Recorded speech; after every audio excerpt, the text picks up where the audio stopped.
Hello and welcome to the class of 2024. My name's Trudy Noller and I'm the Community Engagement Manager here at UAC.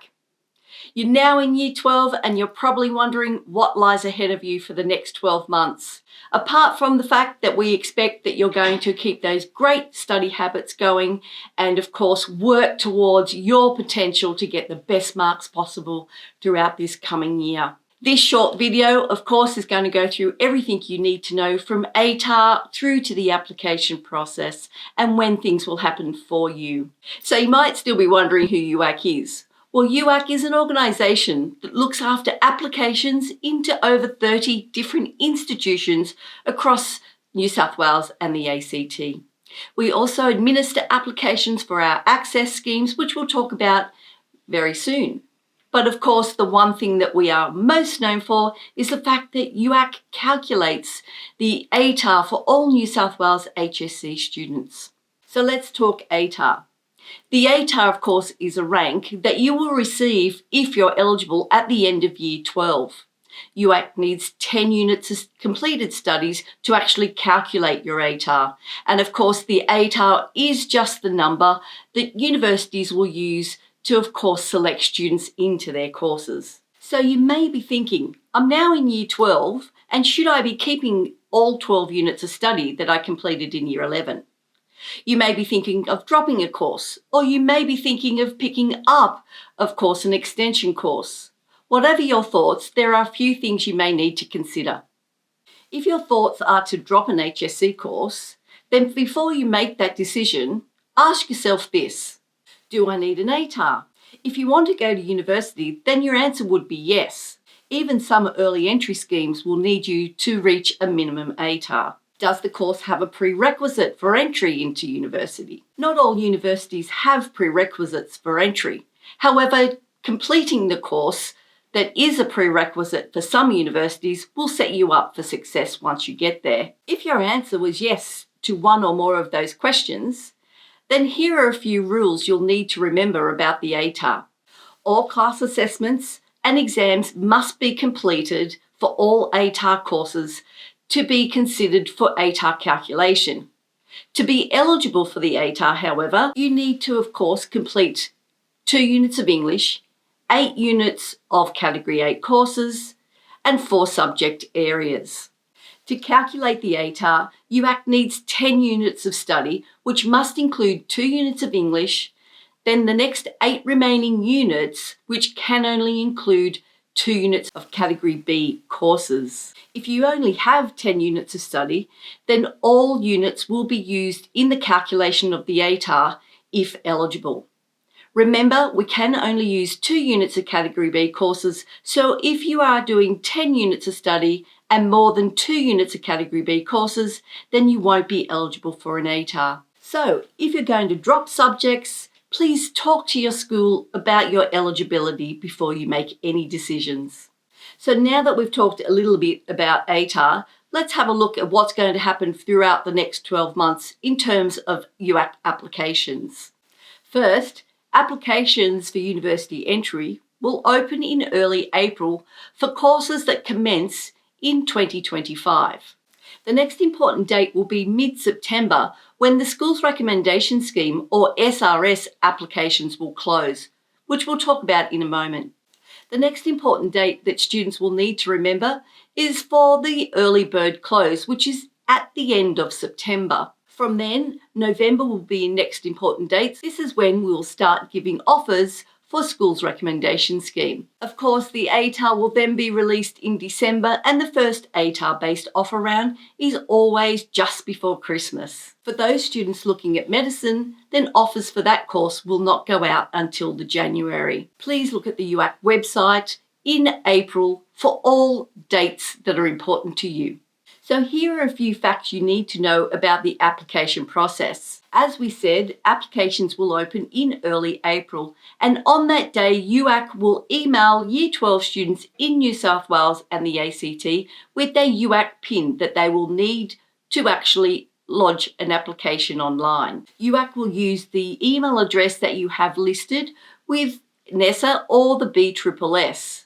Once you have applied for your university courses, you will then have access to the School's Recommendation Scheme, or SRS, application. All students, of course, will need their Year 12 student number to apply. Those students listening in from interstate or are completing the IB, you will use your date of birth as your UAC PIN. SRS is just one application through UAC for approximately 15 different institutions across New South Wales and the ACT.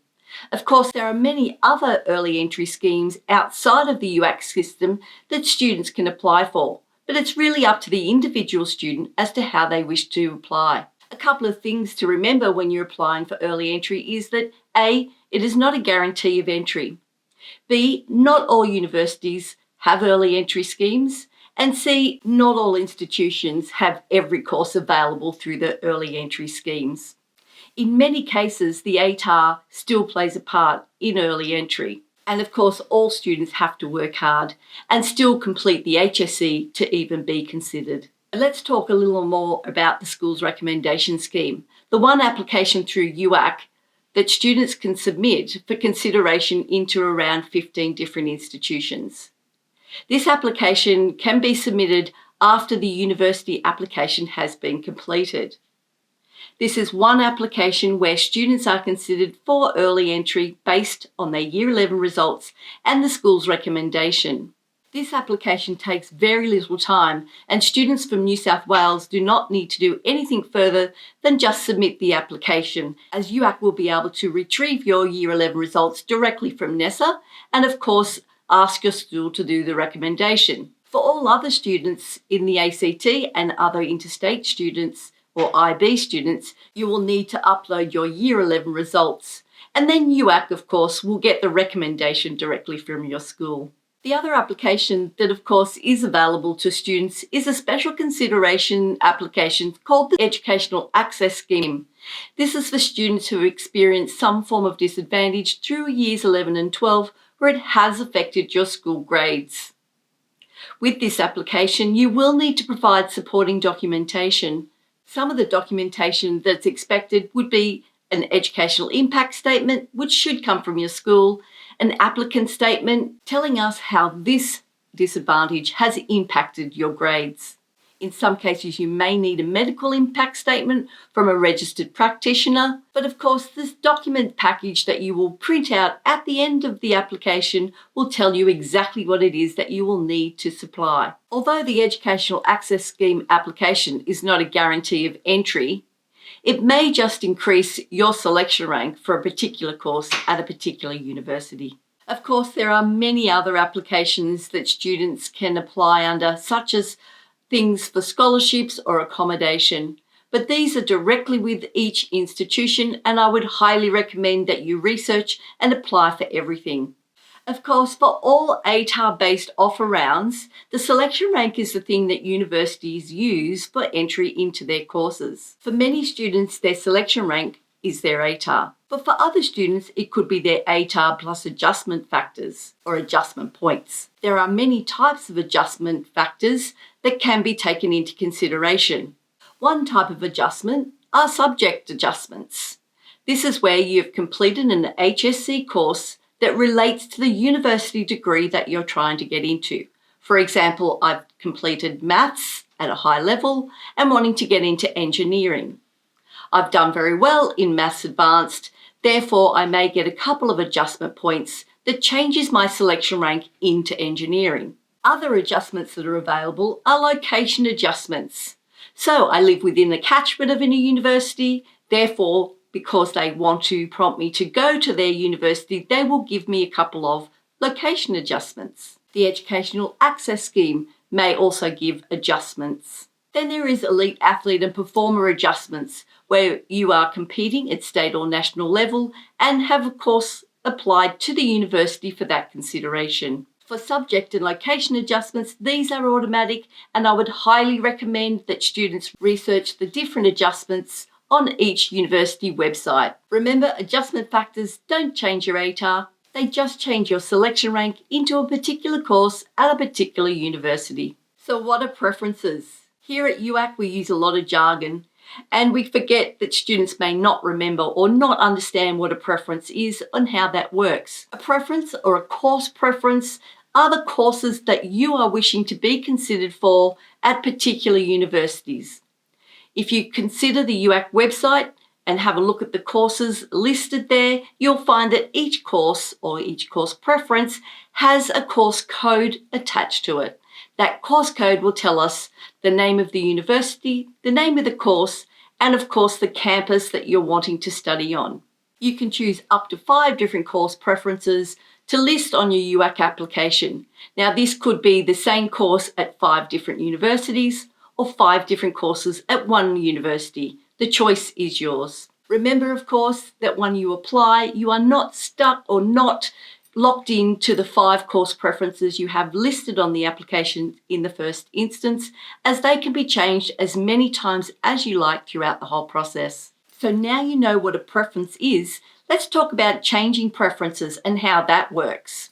If you are a student who applied for the school's recommendation scheme and got an offer in November, then UAC would recommend that you accept that offer as there's no guarantee of another one. But now it's ATAR time.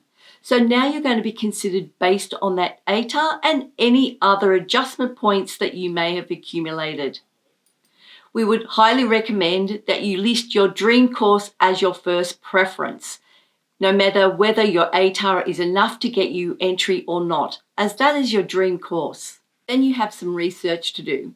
You'll need to look up the lowest selection rank for the course, consider or look up all the different adjustment factors that you're eligible for, and make sure you've monitored the closer preference date. Students need to be mindful of all these factors and be realistic with their course preference choice to have a successful outcome. When it comes to offers, UAC starts releasing offers to Year 12 students from November based on their school's recommendation scheme application.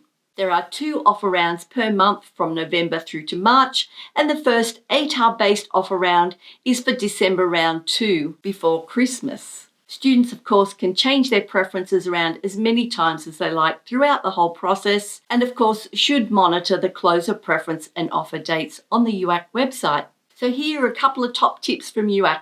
Don't lose sight of your goals. Reach for the stars and reach your potential. Leave your options open and explore all course possibilities. List your preferences in order of your preference. Track the closing dates. And remember, the ATAR is just one pathway into university.